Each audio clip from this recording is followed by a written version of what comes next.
Ever wished you could just zap money across borders, without the whole song and dance of creating yet another account?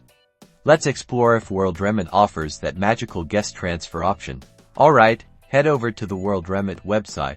Worldremit.com. The first thing you'll see is the country selector. Choose the country where your recipient is located. Next, you'll see the send amount field. Key in the amount you want to send now.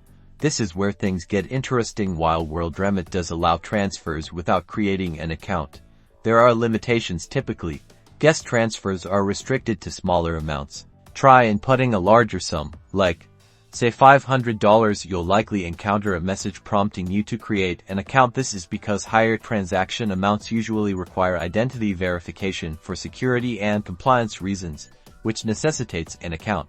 Even if you can send a smaller amount as a guest, remember that certain features might be unavailable. For instance, you may only be able to use a debit card, and the receiving options could be limited to bank transfer or cash pickup only. So, is a guest transfer the best option? For a quick, small transfer, maybe, but for anything more substantial, or to unlock all of Worldremit's features and receiving options, creating an account is pretty much essential. Think of it as unlocking the full power of Worldremit. Ultimately, the decision is yours. Weigh the convenience of a quick guest transfer against the benefits of a full account. Now you have all the info you need to make an informed decision. Happy sending.